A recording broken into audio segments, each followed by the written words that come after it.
open source bioinformatics tools. And our moderator today is Peter. Peter is a member of the Galaxy community and is passionate about scientific workflows and systems. He's an advocate for open source and open science, and he got himself to bioinformatics out through his work as a scientific system administrator, mostly in the pathogen bioinformatics, and he has initiatives to make the bioinformatics more accessible within the region.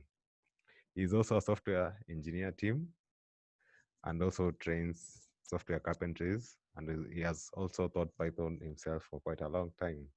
And currently is pursuing an MSc at the University of Cape Town, West Cape Town in Sunbury.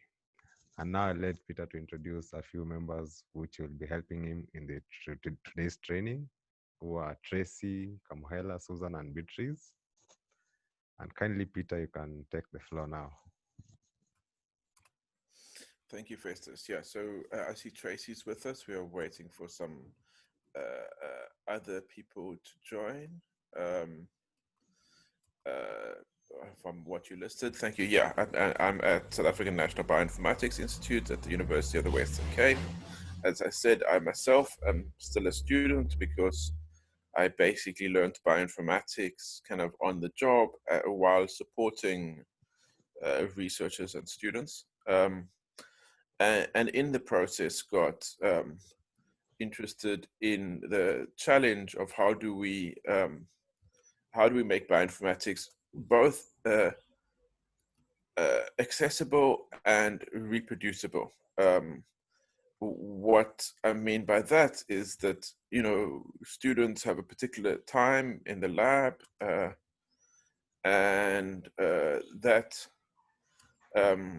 they come and then they leave, but so then how is it that we go back and actually have the scientific enterprise grow from strength to strength instead of each student reinventing, as they say, the wheel. Okay. Also, when we have an analysis, then we want to go back to the analysis and maybe, you know, you did something, then you submitted for a paper, it takes some time, but 1 year later, the reviewers are coming back and saying, well, how did you come to that conclusion?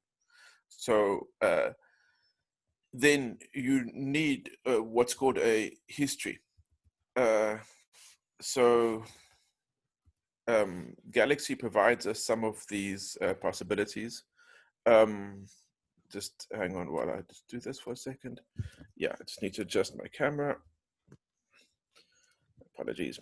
Okay, so let me dive into Galaxy. Okay, so yesterday I got this wrong, so let me get this right today.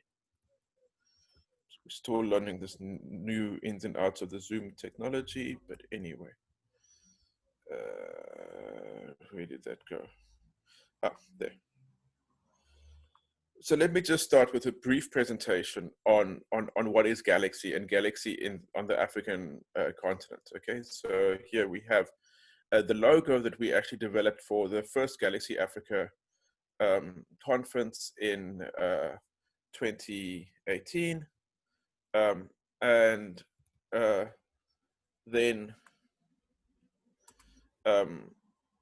that was part of like long engagement with the Galaxy community. Okay, so what Galaxy is, the software and the science gateway and workflow system, in other words, the code. But it's very importantly, it is a set of people. It's a set of overlapping communities of co-creators. And then it is a set of resources, some publicly available servers, some of which we will be using today. We will see the interface just now, but from a computing point of view, it's an open source, web-based system to bring together data, analysis tools and workflows. And when we're talking about data, we're talking about the user data that you're providing as part of your experiments, and we're talking about the reference data that, for instance, the reference human genome and other genomes that will be shared between many experiments. and then it interfaces with common job schedulers, so you can interface with if you have a high performance computing system at your institute. But moving on to the people side of things, you can imagine like a kind of almost Venn diagram of these overlapping groups. It started with a development team of coders in the United States, which has now expanded, but still is mostly located in the United States and Europe, with some from Australia. And that is the people who build the main like Galaxy software.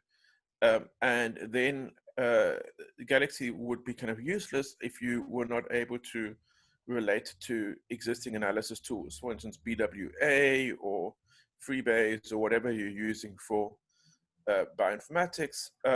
And so there's this whole tool building community of building interfaces. Imagine that you come up with a new a new bioinformatics tool and you want to make it available to the world. You might build a Galaxy interface so that you can load it onto a Galaxy server. And then really what we engage in today is related to what the Galaxy training network does. So myself and others, including Tracy, over the last days have been refining some of the training material that we're going to be using today, and that's all hosted on training.galaxyproject.org. And that is being created again in an open way. There's a GitHub repository of all the training material. People can make changes, and then submit the changes to others for review. And then twice a year, there's what we're called co-fests, collaboration fests, where we put some time aside to meet up on a Zoom call or Google Meet or something like that, and then put some effort into reviewing existing material or creating new material for training. Then for those who are actually running their own servers, there's a Galaxy admins community. And finally, we get to the regional community of Galaxy Africa. So we've had events since 2018, but we've been trying this year to put it on a more structured basis. We've created a Gitter channel. We are going to be creating a website soon so that it's easier for us, for people to find us. Okay. Then sorry, somebody's got their mic on, but I will continue. And then I said resources. Today we're going to be using usegalaxy.eu, which is a freely available Galaxy server. It's one of the three big ones, one in Australia, one in the USA, and one in Europe, where they give you a certain amount of disk storage space between 100 and 250 gigabytes, and then access to all these tools and computers for doing your analysis. Okay, the use Galaxy.star servers try and have consistent set of tools between them, but then different user communities have their own Galaxy servers. So for instance, there's this one called South Green that is particularly oriented around analyzing plant data.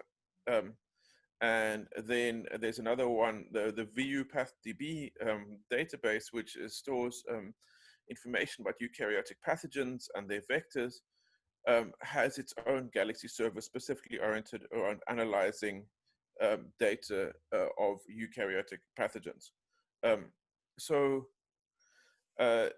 these are often freely available if you just register, and then you can use them if you don't have access to this kind of analysis capacity locally. And as what we're doing today, you can use them to run training workshops. The usegalaxy.eu server has the nice feature called Training as a Service, and everybody who's joined this workshop should have received a link where they click on the link and then they get added to the workshop group, and it gives you higher priority so that, you know, when you're running a tool, you don't have to wait in a like as long a queue for everybody else's tools to be running. Within Africa, there are Galaxy servers that I know of, at least in Uganda, South Africa, and Tunisia. But Galaxy is used across the internet for many other places. I know somebody doing fungal analysis in Nigeria, doing microbial analysis also in South Africa. They don't have their own Galaxy servers and are using the publicly available resources. And yeah, so Galaxy Africa is a community. We're going to make a website and hopefully have some regular events and focus on training and helping tool authors within the African bioinformatics community make their tools available or get access to tools, make researchers get access to the tools they need by wrapping these tools. And if we do have people who want to run their own Galaxy server, then in the past we've had, the Galaxy community has offered in-person training in different places, but we shall see what will happen now in the current times. So this is Galaxy and the Galaxy Africa community.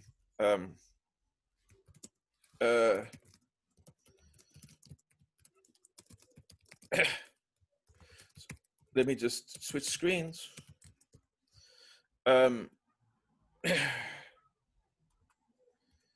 And I think that's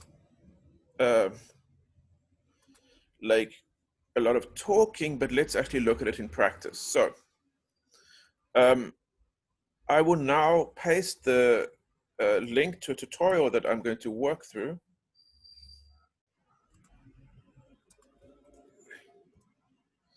And let's see, I'm just checking the schedule, sorry, which was in that HackMD document, which is over here.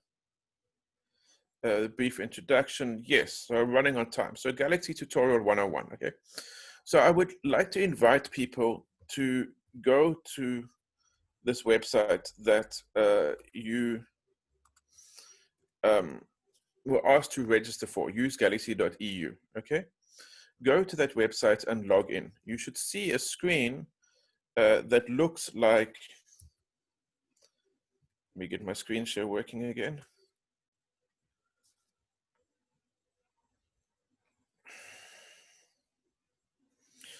That one. It looks like this, okay? Sorry, with my screen share, can people see my mouse moving around? So I don't know if I can use the mouse to point to things. Can anybody see my mouse, or is my mouse not visible? We can see it. Visible. Okay, thank you. So you should go to this usegalaxy.eu, okay? If you have some technical challenges, we do have the Slack chat, and please raise those challenges in Slack so that people can know that you're having problems, okay? But so, just hang on, yeah. So let me just walk you through what Galaxy looks like, okay? So here, sorry, I'm just trying to make this thing disappear. How do I make my, maybe put there, okay. So this middle panel is where we will see results. We'll see something that at the moment is just showing an advert for the JTech scholarship. Unfortunately, bad circumstances sometimes lead to good results. One of the leaders of the Galaxy community, James Taylor, passed away this year, and in his honor, they are having a scholarship to allow graduate students to attend the Biological Data Science Conference. So yeah, click on the links to submit application if this is of interest to you. But that middle screen will be replaced by our analysis results in time. On the left, we have all the different tools. So we see here, get data, send data, collection operations, text manipulation. So these are all the different tools that are available to us in Galaxy. On the right, it says unnamed history. And this is a empty history view. So a history is a stack of data sets. Each one will generate new ones as you do your analysis. We will see it accumulate when we actually start doing some analysis, okay? And the first thing that we want to do is not have unnamed history, okay? So I'm going to click on the name of the history. and I'm going to call this to short intro, okay? And then I press enter, and it saves the name of the history, okay? And then I need some data to work on. So over here in the top left-hand side, we have the upload button, okay? And if we click the upload button, it opens this upload form that you can now see here. At the bottom of the upload form, we have some options of how to get data in. 3 options primarily, okay? So we can either choose a file from our computer to upload. We can choose so-called FTP files. So that gives us a different way of moving data to the Galaxy FTP site. I mean, anyway, let me skip that for now because we're not going to use it now. But the third one is paste fetch data. So if we click on that, we get this little box. And here we can either type some data ourselves if it's some short data, or we can paste a link. So I'm going to go to the short introduction tutorial that I shared the link of. And you see here where it says upload a file, it says paste in the address of a file. So I'm going to copy this URL for mutant r1.fastq, and I'm going to paste it into the window here. Then when I click start, then you see it said adding to history, and I get a box here on the right hand side in the history window, which starts off as gray, and now it's gone yellow, okay? And it's spinning around a little spinny thing. And what's happening there is that Galaxy is actually taking that link that I just pasted, and it's went and it downloaded it from the internet. And then when it was gray, what that gray means is that Galaxy is waiting to process the information, okay? And then when it's yellow, it's busy processing it. And what it's doing then, it's it's checking things like how many sequences on the file and stuff like that. And green means that it's now ready for me to use for my later analysis. So I'm going to close the upload form. And now I'm going to focus here in the history. We see here on the history, we have an I, which is view data. We have a little pencil, edit attributes, and we have a delete button. Let me not delete it. Let me click the I. So when I click the I wait a few seconds, and then the middle panel is replaced by a view of what this data is. So people who've worked with short read sequencing will recognize this as FASTQ format read data. And now let's actually do something with the data, okay? So I want to check the quality of this data. So I'm going to go into my search box for the tools, because you can see this is an incredibly long list here on the left-hand side. So I don't want to actually, because these are each categories, I don't want to open each category and look for things that way. I just go here to the search box and I type the name of the tool that I want, which is FastQC. Okay, so you see here it says FastQC read quality reports. It's got various other things, but this is the one that I want. I want the read quality reports from FastQC. So if I click on that, the FastQC window has many different options. The only one which I really am interested in is the top one, which is short read data from your current history. And it has already selected this mutant r1.fastq file because that is the only short read file in my history. So I leave all the other options exactly as they are. And then I click the blue execute button at the bottom.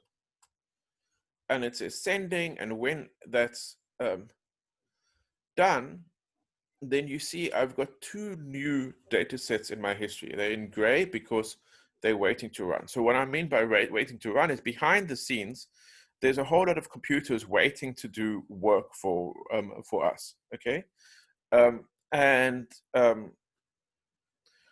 there are many of us perhaps clicking that execute button at the same time, and then the computer will try and figure out where is the computer free to do the work, and then it runs it when it goes yellow. Okay, so what we've got here is some raw data, which is good for computers to interpret, and also a web page, which is more like what we want to see. So again, I click the eye icon, and I can get some basic statistics. The sequence length for these reads is 150 bases. It's 33% GC. In other words, it's an 80 rich the set of DNA. And then we can see the per base sequence quality. And we see the FastQC report that we can see that, in fact, while there's some lower quality at the start of the sequence, and it's a bit of a drop in quality at the end, actually this is above quality value 28 all along. And we can scroll through the report and see other things, okay? And in the training material, it asks us some questions. I mean, what is the length of the reads? I already told you that we can see from the report at the top that it's 150 base pairs. It says there, sequence length. And do they have high quality scores in the middle or at the ends? And we can see that the quality scores are higher in the middle, okay? These kind of question and answer sessions give you something to discuss as you are going through the tutorial, okay? Sorry, let me just get a glug of coffee. Just give me a second.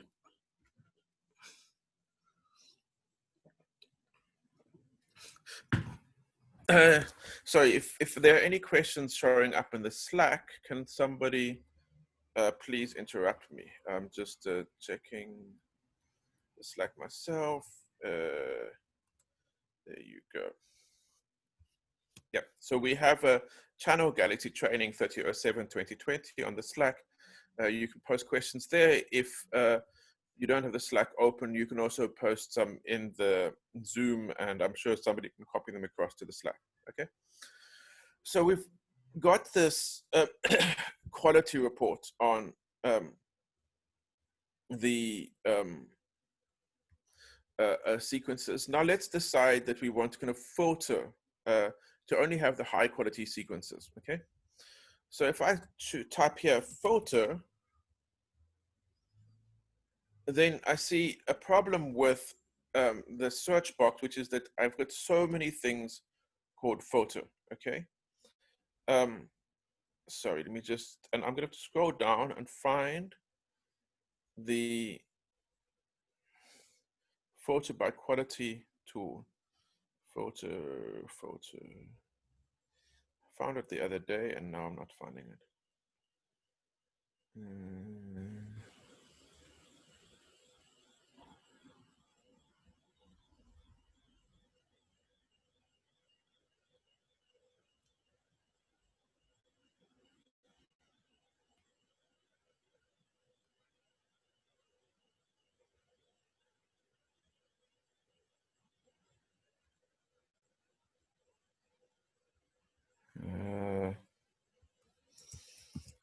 Let me just try this.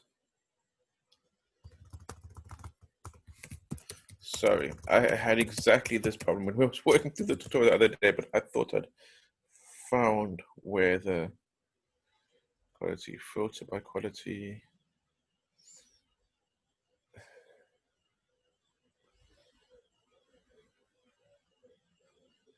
Has anybody found the filter by quality tool yet? This is the problem with having too many tools on your Galaxy server. I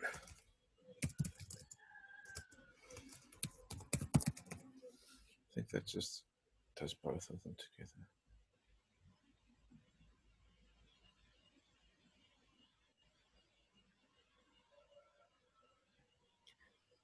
Hi, Peter, can you hear me? Yes, I can hear you. If you just go like without doing that, because I tried that, it was not gonna help. Yes. So if you go to FastQC. FastQ the quality manipulation. Yes. This FastQ quality control. Yes. The faster FastQ, and if you Faster scroll FastQ. down, yes, quality Okay. filter by quality is there. Yes. It's filter FastQ reads by quality score and length. This one, or is there another one? Filter. Oh, they filter by quality. Yes. Okay. So now I'm going to do a trick. If I can get the tool ID. This is the tool ID. I'm going to put this tool ID in the chat just now. Yeah. How do I put something in the? I'll put it in the Slack because I can't access the Zoom chat. If you happen to know the tool ID of a tool, you can actually search for it and then find exactly the tool that you want. Okay. Just something that I discovered the other day. So what do we want to filter? We only have one FastQ file, and then we want to put the quality cutoff value as 35, and then the percentage of bases that must have higher than that quality 80, and then hit execute. Okay.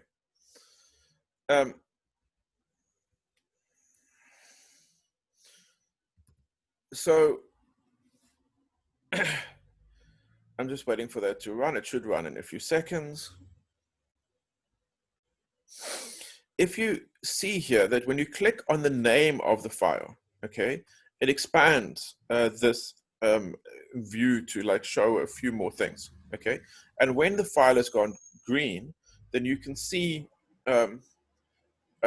some information like what we call the metadata, okay? So we see here some information about like the input was 12,000 reads and the output was 10,000 reads, and we discarded 15% of low quality reads, okay? And that info gives you more like insights into what the data actually looks like, okay? So now, when we just making it disappear again and clicking on it again, you see that one of the things we get is this extra toolbar. So there's a download button over there. There's an info button, which says view details. And then there's run this job again, okay? So if we do something and we either get an error or we want to adjust the parameters that we use, then we can just click run this job again, and it reopens the tool form with all of the parameters that we used when running this this job, okay? And then, so for instance, I could change the quality cutoff value from 35 to 36 and run the job again. Okay, just a few more steps. And then while that's busy running, and if you click on the I button for info, okay, gives you a bunch of technical detail. And it also tells you, like in black here, you can see the command that it actually ran to run this tool, okay? And then sometimes we are interested in the runtime of a job. So it says here that the thing ran for 6.42 seconds, okay? So you can get all sorts of background information. Here also the so-called job runtime, the so-called wall clock time. And so when it started, when it ended. So if you want to know which are faster analyses, then you can use this detailed view details view to see the details of how the analysis actually ran. So then if we click at the title of the new job, then we can see quality cutoff was 36. Before we removed 14% of reads, now we can see that we removed 92% of reads. Okay, so that's how to rerun a tool, run and rerun a tool. Now, we've dealt with one history now, and one history is like having a single folder. But obviously you don't put all of your data in a single folder. So I'm just gonna move this Zoom thing around. If I click the plus button, I can create a new history. Loading. Shouldn't take this long.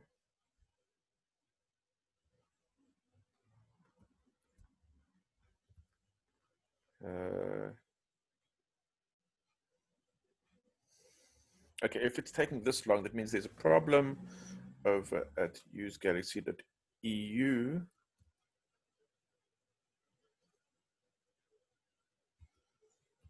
Or a problem with my internet.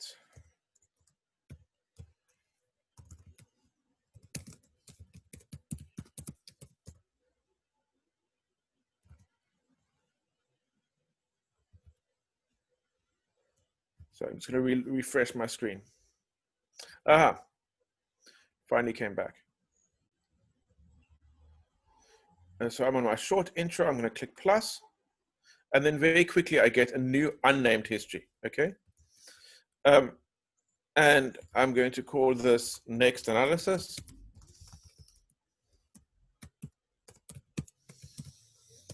And I'm going to press enter.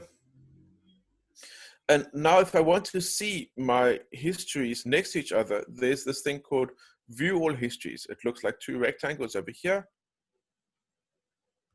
And I click it.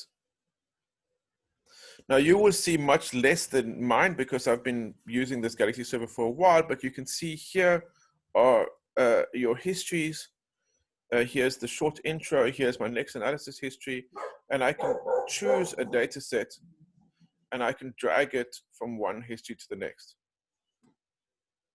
Now, when I click back to the Analyze Data button, I haven't really talked about these buttons at the top, but this is my Analyze Data button. Then I go back to my history view, and here I can see it with the data set that I copied from the other history. So when I say copy, it's like making a link. It doesn't actually copy the data. It's not like you're going to use double the data because this file is in two different histories. It just makes another reference to the data. And just one last thing I want to show you is that here this file has a really ugly name, http://zenodo.org, etc. If I click the little pencil icon, I can edit the name, and I'm just going to remove everything before the last slash. And I click save. And now my file name is a little bit prettier. But yeah, so that's just a brief introduction to the to the Galaxy interface. I think it's time for me to take a sip of coffee and pause so that I can see. Let's see, 10:45, 10:45. Okay, so I've got. I'm going to do another tutorial in a minute, but I'm just going to take a pause of talking so that you can give me any questions that have come up so far. And also to ask you, who here has been able to follow with me and do this tutorial? Anybody? Peter, can you hear me? Yes, I can hear you. Hi, sorry, I just wanted to say something short. We're Yes, doing thanks, the next analyses, the variant calling one, but the last step now, Peter showed you how to rename the files, and it's fine. You might be tempted to probably use this when you're doing the variant calling analyses, but maybe it's not that advisable. You can do it afterwards because you might get confused with renaming your things and following the tutorial. So Yeah, I'd agree with Tracy. The only thing I'd say is obviously that thing where it says HTTP Zenodo, then you can take that off, right? The start of the FASTQ file, you mean? You know, it says here, like it started off with this thing, with the whole link that I pasted. So normally I just trim off the link part. Yeah, because I think that's named different in the tutorial anyway. So yeah. So okay. that part, and then I pasted a link for anybody who wanted to, because I know we won't have time maybe to go through all of the options or discuss the FastQC report in detail. But if you want to, you could always use that tutorial and just have a look if you really want a deep understanding of what the FastQC results mean. Yeah, absolutely. I think it's so we are kind of skipping around Galaxy tutorials today because of time limitations. but you might notice that like there's, some intro to, I should actually make a note here what tutorials to take in what order. Quality, yeah. So that quality control one. Sorry, I saw Rose, you had a hand raised.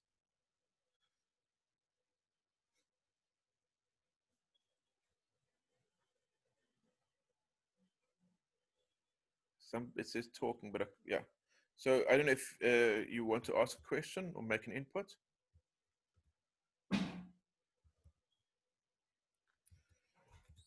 Just Galaxy training questions. Link to the data sets. The data set used for the see, it's linked in the box here where it says upload a file. So it's me just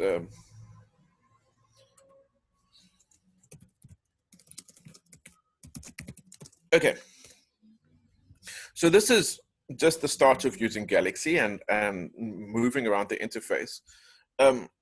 Since I've had some coffee, I'd like to dive into doing something a bit more real world bioinformatics. Okay. As was mentioned at the start, pathogens are really my passion when it comes to bioinformatics. And until this virus came along, most of my concern was with Mycobacterium tuberculosis, which is the a bacterium that causes TB.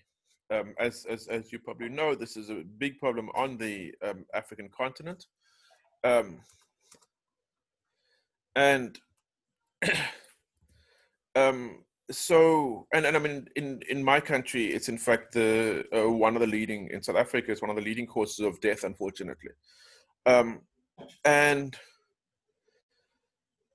When we're looking at tuberculosis, when we're looking at bacteria in general, we normally, and in fact, I think most living organisms, we normally are comparing against a so-called reference sequence. So I'm just going to paste this tutorial link into the, I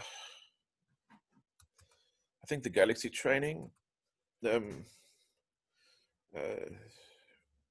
Slack chat.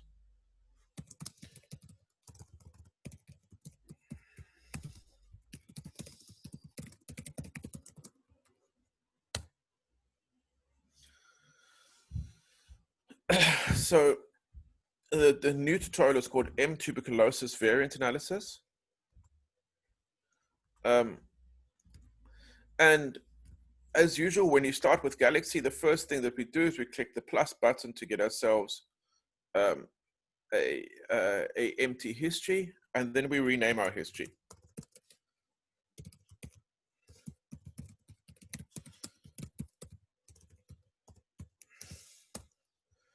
So when we're dealing with tuberculosis, we typically use a reference genome from a strain called H37RV, which has been a lab strain for many, many years, okay? It's, in this particular tutorial, we're using a adapted sequence because the H37RV lab strain isn't really like, I mean, there's 8 lineages of tuberculosis, and H37RV only belongs to one of them. So Comas and colleagues made a inferred ancestral genome. In other words, they basically computed what they think the common ancestor to pathogenic tuberculosis looks like.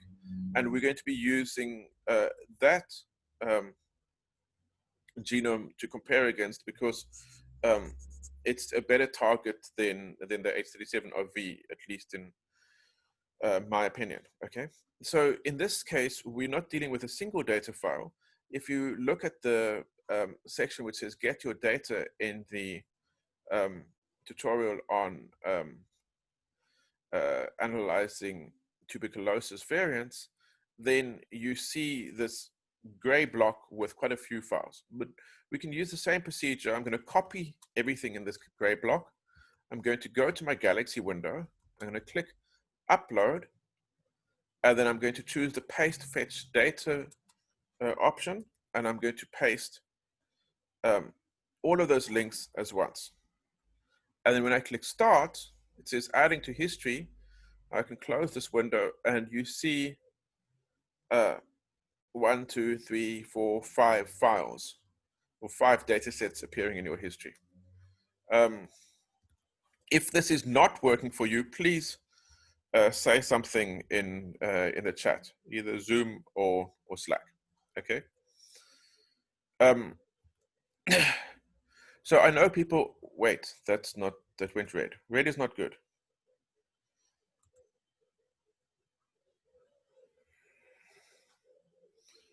Okay. So I just did something now.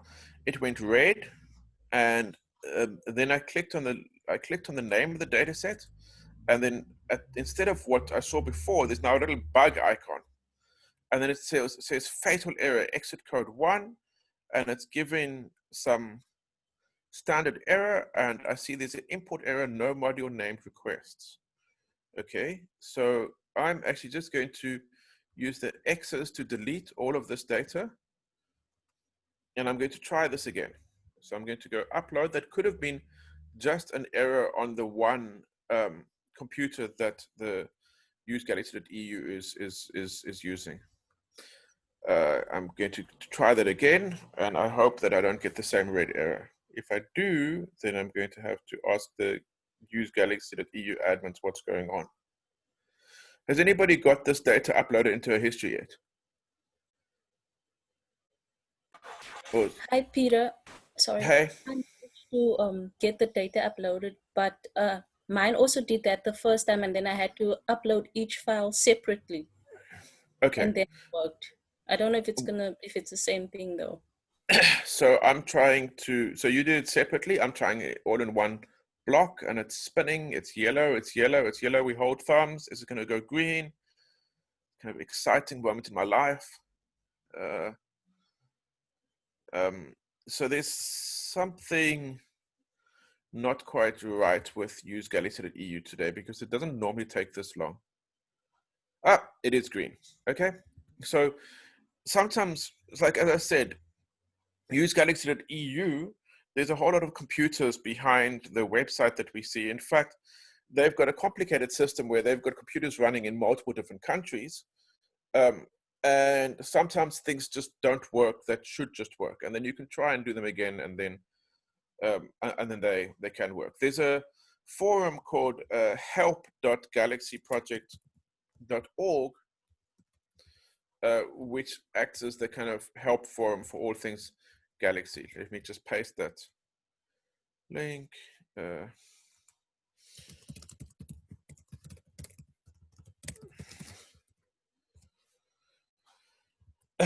There's also a Gitter channel for usegalaxy.eu, but it seems that things are working for now. Okay, so now my first analysis is going to be a quality control analysis. Okay, and the first data that I want to work with is these two FASTQ files, the 004 -2 1 and 2.FASTQ. So I saw somebody raised a hand. Please speak. I think it was Jacqueline.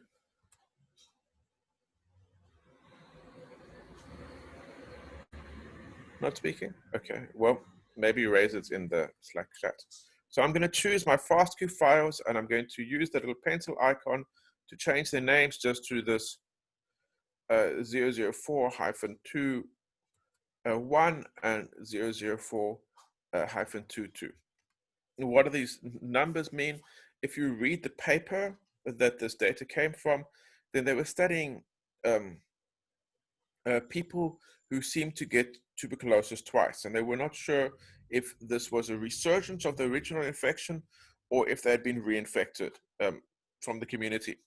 So all of the samples in their paper have numbers, like this is patient number 4, and then 4-1 was the original sample taken for the patient, and 4-2 was the second sample taken for the patient. I'm going to run FastQC again. But now you see it says that like there's only one block here, but I want to run this thing on both of those files. So I'm going to use the second option, select multiple data sets. And I'm just going to use Control and click to select both data sets. And then like before, I'm going to leave everything else out. And then I'm going to click execute. Okay. Now I could individually look at the data sets, the quality control reports from both data sets, but I want to actually look at them together. So I'm now going to find another tool called MultiQC. And MultiQC is here, easy to find. And I'm going to use it to aggregate my quality control reports. So when I start MultiQC, then here at the top, it says which tool was used to generate the logs. I'm going to click that and change it to FastQC. And then what type of data do I want? I want the raw data. So I'm going to use Control and click to select these two data sets, the raw data for the two different files. I mean, for the two different data sets. And then when I click execute, you see that it starts off as gray because the FastQC is still yellow. What this means is that it's not just waiting on the queue, but the MultiQC, it can't start until the results from the FastQC are available. So this way you can kind of fire up a whole lot of different analyses in Galaxy. And if they depend on data that's not available yet, then it will just stack them up and wait for the data to become available.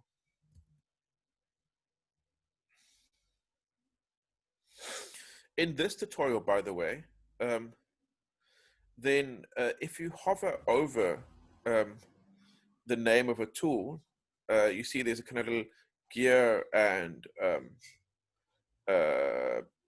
spanner icon. It actually shows you the information about the tool. So if you look at how I'm hovering, you can see how I'm looking at the tutorial now, right? I think you can see that. So then if you see here, it says tested with, and then toolset.g2.bx.psu.edu. That's not important. Go to the second last thing. So the last thing is the version number, 1.8 plus Galaxy 0. The second last thing it says here is MultiQC. That's the tool ID. So if you ever can't find a tool in a Galaxy server, like the problems I was having earlier, you can just type in that tool ID, that second last thing, and then you'll be able to find exactly the tool that you want. So you see FastQC has now finished. I could look at the individual output of FastQC with a little eye icon. And meanwhile, MultiQC is busy aggregating the data into one view for me.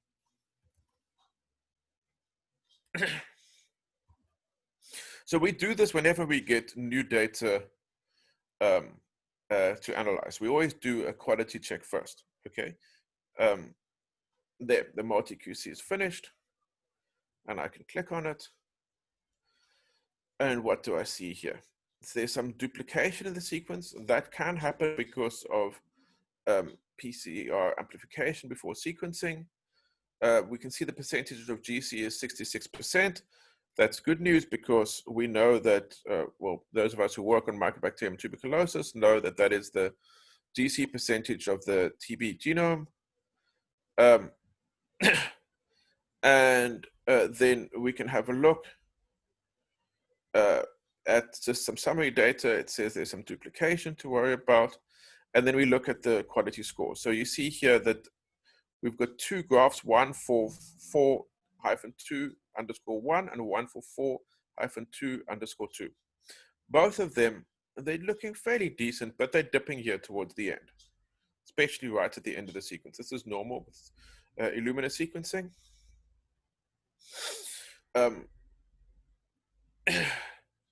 And then scroll all the way through this report. Tracy posted a link to how to interpret these things in more detail. There is some concern for duplication in the sequence.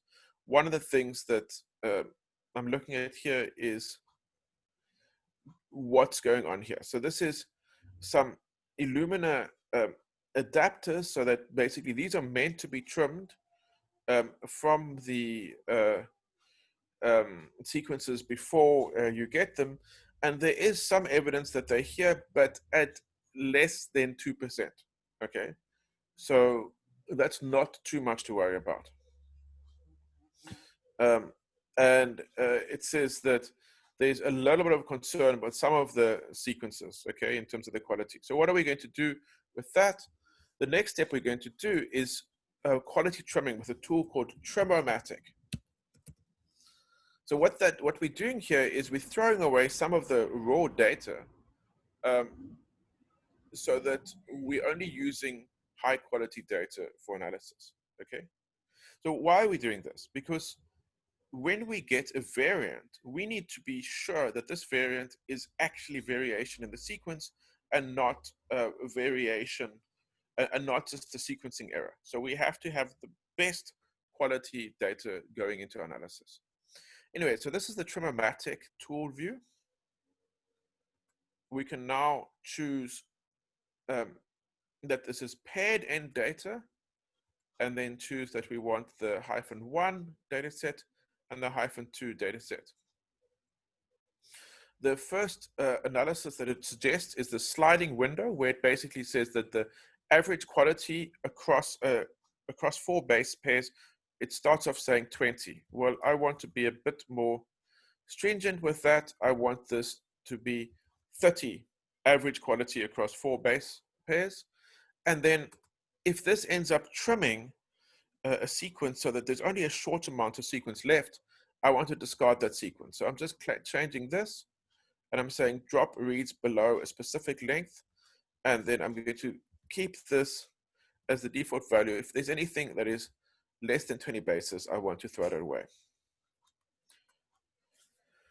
Click execute, and now it's going to trim those reads, okay? It's going to gives us 4 outputs. Why 4 outputs? Okay, we started off with 2 inputs. Now we've got 4. Well, what's going on here? Can anybody interpret this for me?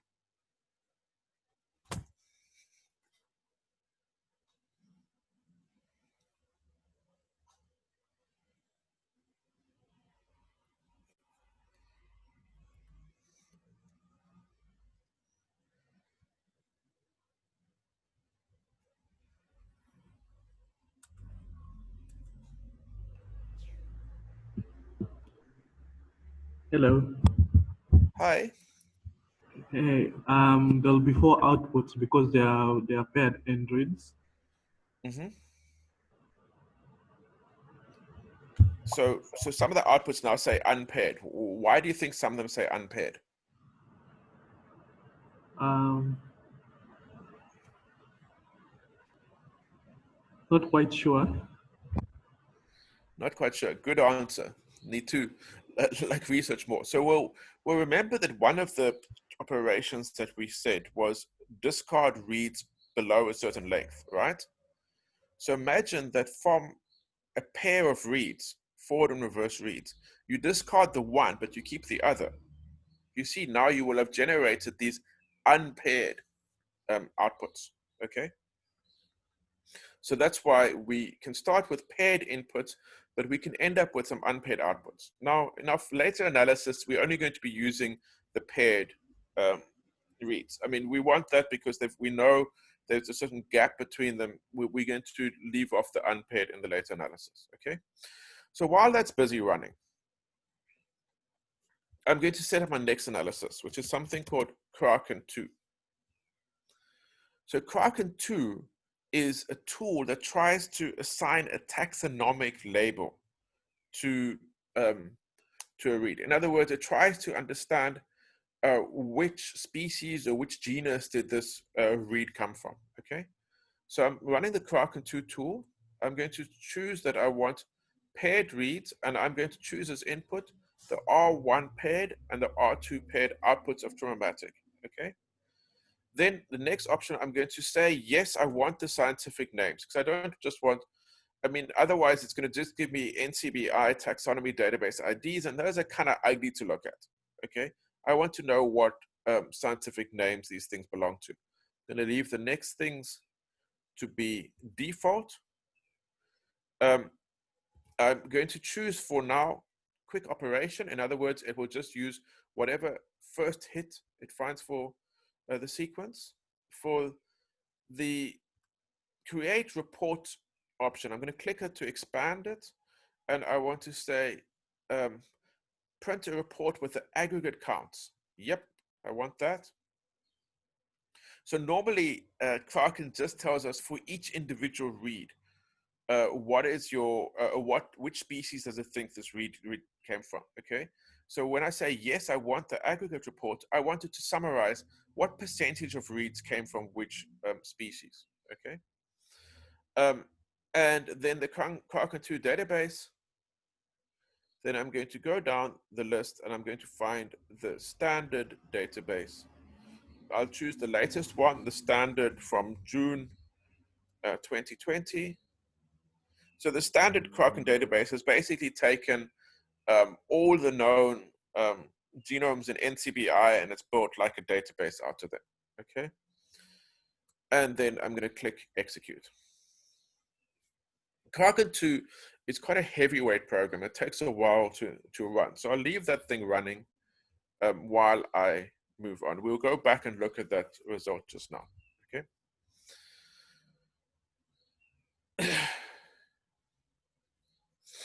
So while that's running, I'm going to assume that this data is good to use. Okay, so it's a bit of a cheat. Normally, I would have to wait for my Kraken to finish running and for me to, make an assessment as to whether we can use this data. But because I've worked with this data before, I know that it's good to use. So I'm going to then say, okay, now it's time to map it against the genome. I'm just going to go back to the start of my analysis. And I'm going to look for this Mycobacterium tuberculosis ancestral reference.gbk. That's a GenBank file. Let's have a quick look at it. So we see here, it's got a whole lot of information at the top about the genes and the proteins in this thing. And then if we scroll way down to the end, we can't quite see it yet because we're only seeing the first meg of the file.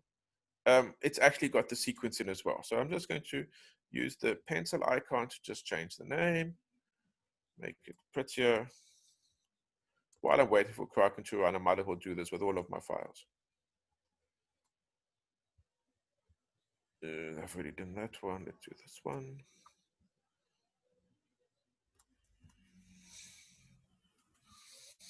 Keeping an eye on the time.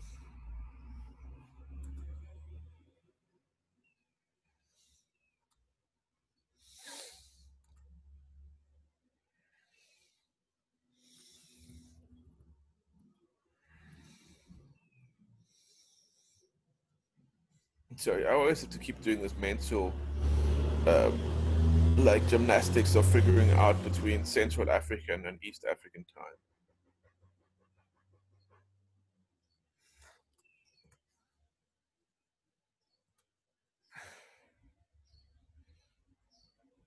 Okay. So I've just renamed everything to kind of prettier things. Okay. So the next tool that I want to run is a thing called Snippy. Okay. So Snippy is an all-in-one tool that does mapping and variant calling. Okay. The name Snippy is obviously kind of a little bit derived from Snip, also from a Australian TV program called Skippy the Bush Kangaroo. And then when I run Snippy, which genome do I want to use? So Galaxy comes with kind of built-in genomes, but tuberculosis is not one of them. So I'm going to choose that and say genome from the history and build index. And then I'm going to choose the GenBank one. Why the GenBank one? Because the GenBank one combines sequence and the gene annotation. So that'll actually be able to tell me when I get a list of variants, which genes are these variants impacting. Internally, Snippy is using a tool called SnipEFF to do that, okay? Then I want paired end reads, and again, I'm going to use the output from Trimmomatic, the R1 paired and the R2 paired, okay? Normally we would again, after we ran the Trimmomatic, we would run a quality control step to check that the quality is now better after we ran Trimmomatic. But again, in the interest of time, I've skipped that. So in the advanced parameters, I'm going to change this minimum proportion for variance to be 0.1. In other words, if 10% of the reads show a variant, then I want that variant to show up. I don't want it to be filtered out. And then finally, in the outputs, I want to select that I want the final annotated variants in VCF format. I want the tab separated summary of all the variants. And I want the alignment in BAM format, and I don't care about the zipped files, okay? And then hit go. So this is going to produce a BAM and some snips and in both tabular format, in VCF format, okay? So, okay, I'm going to take a pause and have a glug of coffee while everything's running. So what type of quality problems have we addressed in our work thus far, okay? So if there were sequencing errors, we've addressed these in the quality trimming step, okay? If there was sample contamination, we've used Kraken 2 to assess the extent of that problem. In terms of a reference genome, when you're dealing with human, you pretty much are using a single reference genome. The HG38 is what most people are using these days for their reference genome.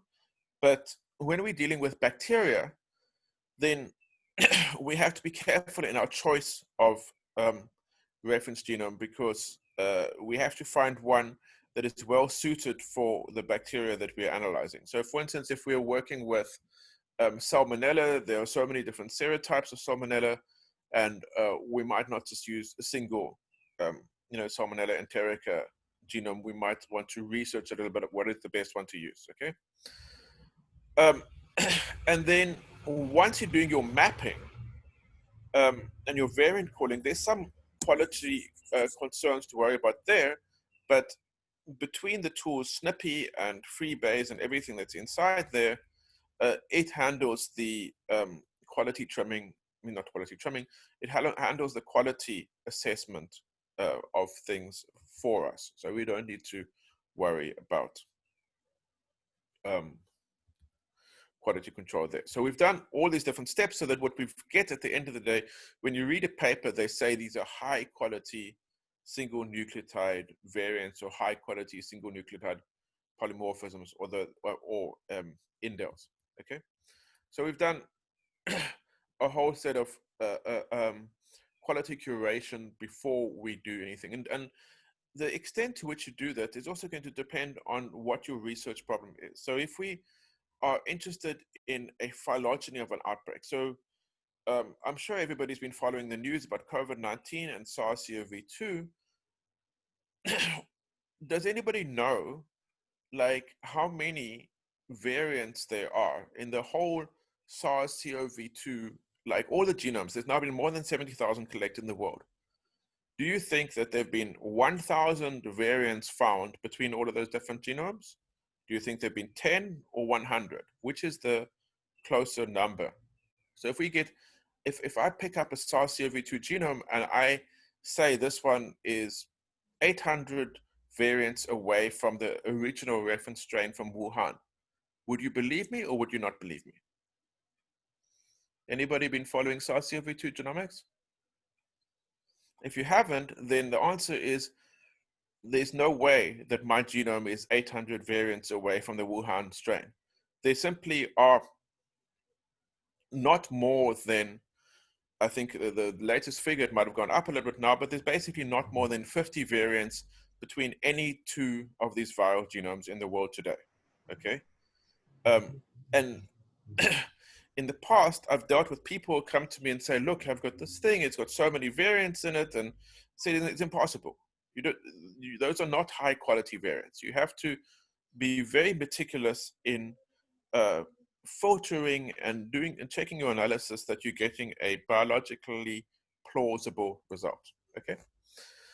Now I'm going to cheat a little bit because I actually have completed this analysis before, and I don't feel like just waiting around for Kraken and Snippy to finish their runs. You can all do that on your own time. And I'm going to switch over to a completed version of this analysis that I've done previously so that I can show you what the results look like. So I'm going to go back here. I've hidden some, and I'm going to look at the Kraken report. So this is the same Kraken report that is busy running at the moment. This is what a Kraken 2 report looks like, okay? So we see here that it's managed to classify most of the reads. And down here at the genus Mycobacterium, see Mycobacteria are very similar in how they look. It's at 91.18, it can say for sure these look like Mycobacterium reads, okay? So while there are some other things that are not classified as Mycobacterium, then this suggests that the sample is a reasonably clean, uncontaminated sample. Why do we care about that? Because if we get contamination in our sample, because remember when you're dealing with bacteria, you culture it before sequencing, and you do also sorts of other things that can cause problems. If we get things that don't look like Mycobacterium, then they might map to the reference genome, but they might map with what look like variants, but it's actually just noise, okay? So the Kraken 2 report gave me the green light to continue. And in this history, Snippy has also completed its analysis. So I'm just going to click on this one, which is the SNPs table from Snippy. It's here, number 18 in my analysis. And I see 1,087 lines. Let's have a look. Nice tabular output. And we can see here some variants, okay? So going back to the tutorial, what are we seeing here? That at position 2532, there is a C to a T. And this table is quite nice. It's because we gave it the GenBank format reference, it's able to see what effects or what genes are actually affected by these variants. And if I scroll over to the right, then I can see that the first variant in my data set is impacting the gene called DNA-N, okay? The locus tag, we use locus tags in MTB work, is RV0002, and this is a synonymous variant. In other words, it does not change the amino acid where the variant occurred, okay? Also, we can see some statistics that it's at nucleotide 481 out of 1,209 within this gene. And the evidence is that here, 134 reads said there was a T, and none of them said there was a C. So we're pretty confident that that is a real variant. Just got a few minutes left, so I'm going to kind of zoom forward a little bit. After we ran Snippy, then the next thing that we might want to do is run TB_variant_filter. Okay, why do we care about TB variant filter? If you read any paper on Mycobacterium tuberculosis analysis, they will have some sentence in there where it says, and then we filtered out the PE, PPE genes, okay? So TB variant filter implements some common filters that are used in filtering variants from Mycobacterium tuberculosis. So the PE, PPE genes are these genes that you find in M. tuberculosis that are super similar to each other.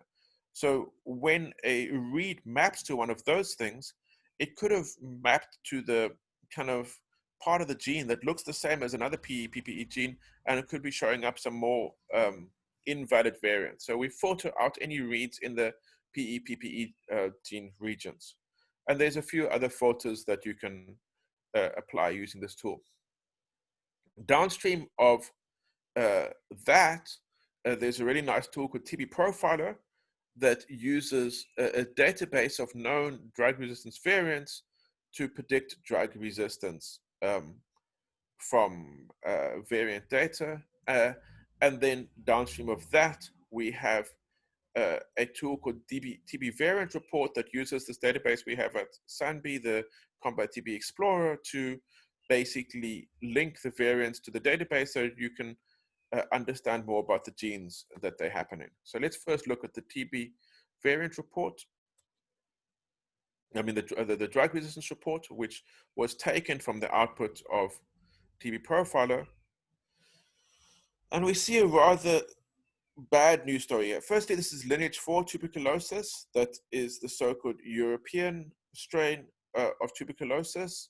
Very, very common in the world today. And we see here that this sample seems to be resistant to all of the first-line drugs: isoniazid, rifampicin, ethambutol, pyrazinamide, and streptomycin. Okay, so this person had multi-drug resistant tuberculosis, which is really not a good story. Why do we say that? We see these links to the genes CATG, RPOB, EMBB, PNCA, and RPSL, which variants were associated with this. So we see here that the supporting variants are very close to 1. In other words, all of the variants at these positions supported that this variant was there. What we might sometimes see is that these numbers are far below 1. And that, in other words, what we have is what might be a mixed infection, because obviously as somebody is undergoing treatment, there's selective pressure that the drug-resistant strains within the patient get selected for, but at a certain point in the analysis, we might find that there's a low prevalence of the drug-resistant strain that shows up as a higher prevalence later on during the course of treatment, and then you have treatment failure. You can click on the gene names, and it opens a new window, takes you to the Combat TB Explorer, which is loading at the moment.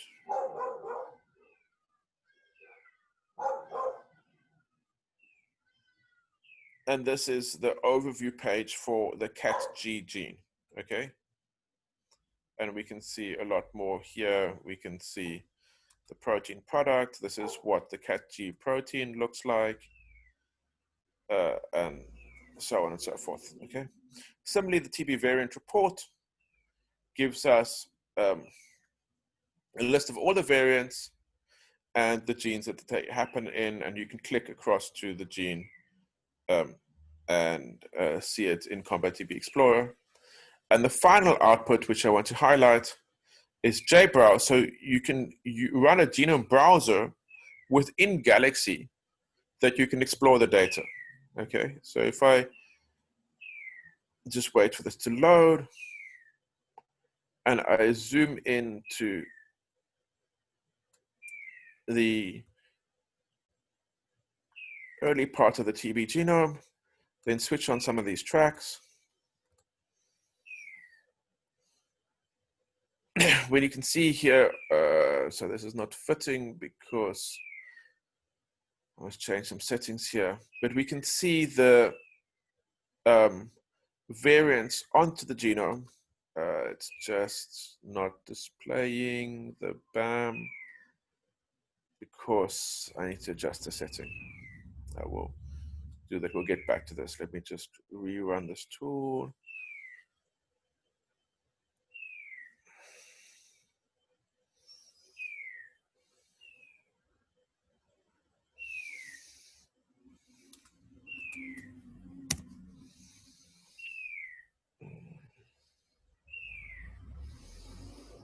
Just going to change the one setting and rerun it.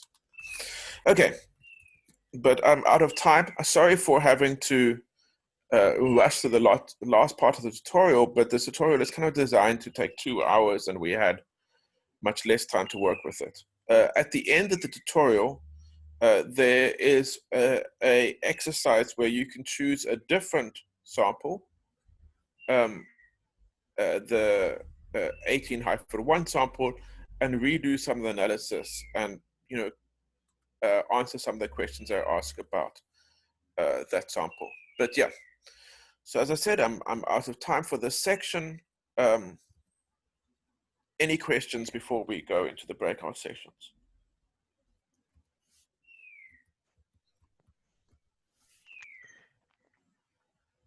Thank you, Peter, for the nice presentation. Anybody who has questions, please, you can raise them up, or maybe you can raise them later after the breakout sessions. And right now, I think we're going to go for the breakout sessions, whereby we'll have at least one of the co-hosts or the co-trainers to help you if you have queries in the previous pipeline you have been running. And also, there'll be one moving around in case you don't find one in your room to help you with the analysis, so you can ask as many questions concerning what you have learned today. Yeah, so I'll be sending you to breakout rooms soon. Mike had a nice question on the how to find missense variants. There is actually a filter on the TB variance report on that you can choose. I can't remember where it is. I can't remember exactly how to do it with the TB variant filter, but what I do know is that there's a tool called SnipSift filter. So if you use SnipSift, you can use, there's a whole like different set of languages that you can use, parameters that you can use for filtering the VCF, and then you can find just those ones that, for instance, have a particular annotation as being missense. But yeah, so I will just put that in the, where's the tool ID? So yeah, anyway, that was a nice question. But grep is also possible. Grep and org are both available within Galaxy as Galaxy tools. All right. Thanks, Peter, for the answers. And if Festus. you're not on Slack, kindly you can check out on the link on the HackMD. You can be transferring questions between the two platforms. Yes, Mike. Festus, could you kindly maybe tell the participants how long is the breakout session going to take? The breakout session room is 25 minutes, so you can discuss within yourselves and the co-host of the room on things which you do not understand clearly. And also, if you have a question, post it on the HackMD, which will get the relevant assistant to answer your question in that specific room which you are in. Right.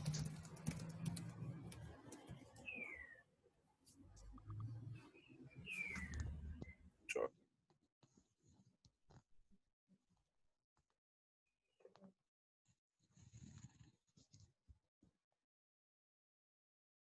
We know that we cannot take human data and just do whatever we want with it.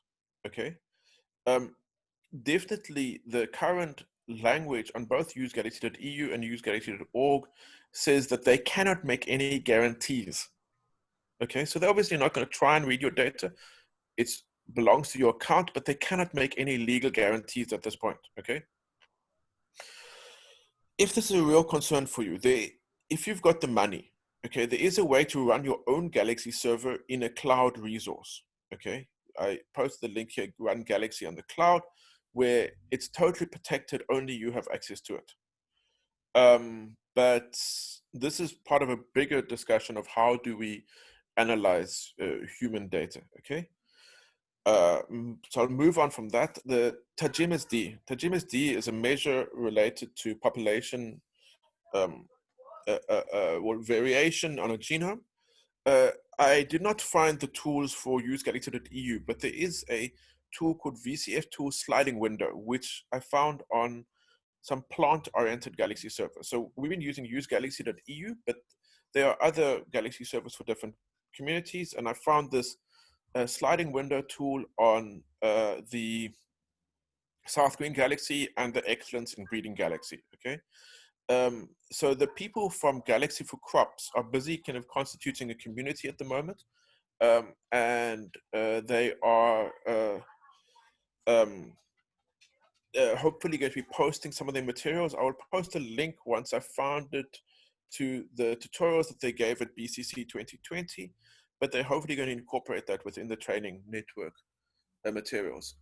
Sliding windows tool looks fairly straightforward if you have a VCF file of your variants, okay? And then one of its outputs is the TouchMSD calculation for this sliding window. So maybe 5,000 bases at a time or something like that. So can we take Galaxy tools and use them on the command line? In general, not so straightforwardly. If you go into the view details view, it does actually show you which command it's running, okay? But there's no straightforward way to just basically say, run this Galaxy tool from the command line. Metagenomics, there's a tutorial on doing metagenomics 16S with Mother. I know a lot of people are moving to Data 2 for their analysis, and it is supported as a tool on usegalaxy.eu. And if you're talking shotgun metagenomics, Metaflan is available on at least some Galaxy servers. So yeah, I'm not sure exactly because metagenomics is a big field, so I'm not sure if that answers the question. And then synthetic biology, I know very little, but I did notice a publication on using a Galaxy portal for synthetic biology called SynBioCAD. So hopefully that will be useful to people. Then there was a question about development and success for open source bioinformatics tools, okay? So Torsten Seemann wrote this thing, and I didn't put the link in. I will find the link for 10 recommendations for creating usable bioinformatics command line software. So obviously, if you want your tool to be successful, it must be usable, okay? And that's quite useful. And then there's this new project called Bionitio, which basically tries to create templates for how to make an easy to use command line tool. And then you want to make it easy to install. So Conda is the way to do that. I've made some links there to use Conda for tool distribution. And then, you know, once you've got a tool that's easy to use on the command line, why not make it available within Galaxy? So there is some tutorial material on how to write Galaxy wrappers. What are some open source bioinformatics tools? There are so many thousands. There are so many thousands. And I would say the majority of bioinformatics is done using open source tools. Okay, I'm pretty sure about that. RNA modeling, the RNA workbench, I provided a link to here. Again, it depends on which type of RNA modeling you're going to do and what computer specification. Well, it really depends on what you're doing.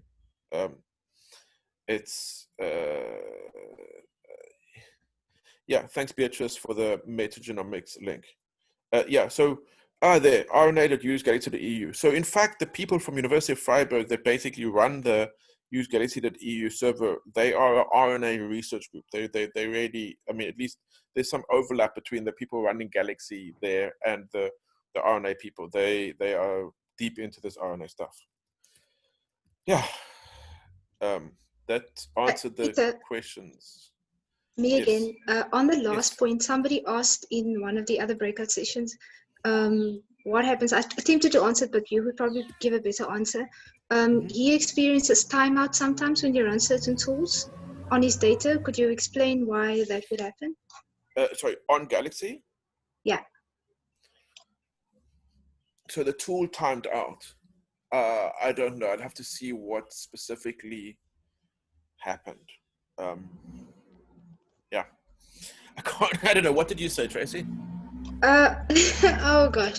Well, for me, it was a specific case. It was exactly the same. So I looked at the bug report error that I had, and it was the same one that I would get when I run it on our server. So I think it's the Java memory timeout. So you could speak about that, right? The one problem that I've had recently is trying to get data from NCBI's short read archive. I've had timeouts on that one. Yeah, it can be that it needs a network resource, and it could be a Java configuration thing.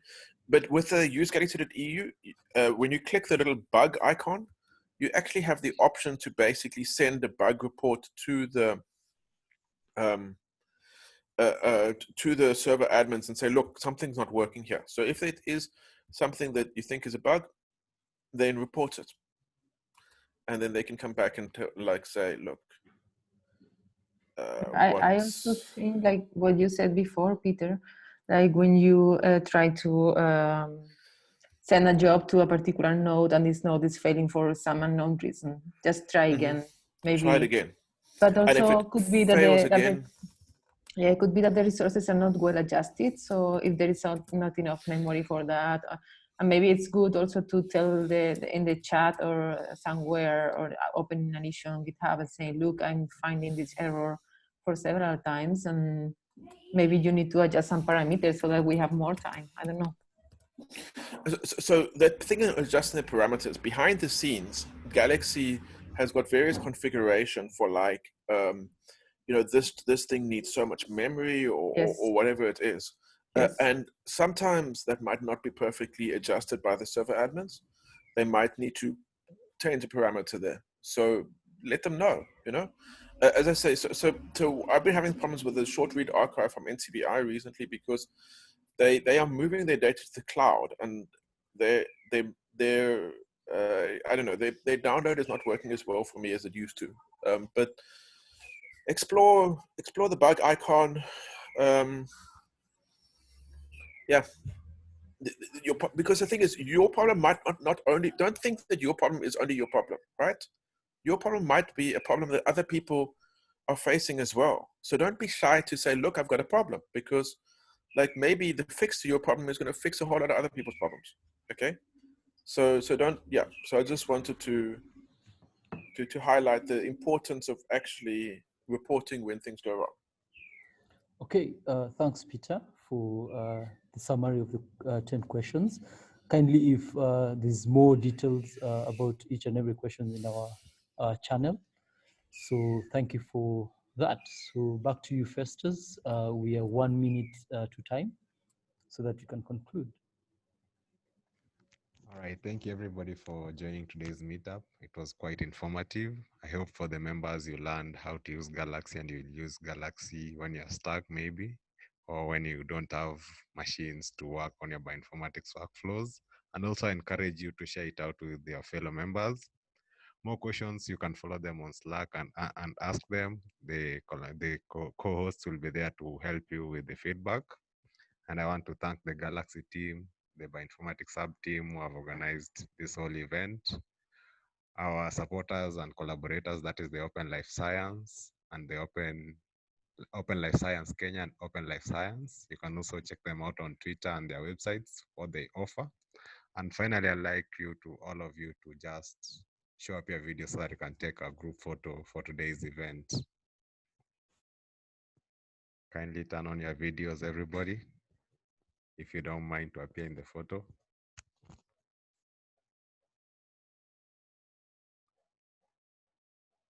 I'm waiting for 2 more, 3 more, a few more. All right, now it looks good on my side. Everybody say cheers. Thank you. All right, see you in our next meetup next month. Bye. Bye-bye. Bye-bye. Bye-bye. Bye. Thank you, everyone. Bye. Thank you.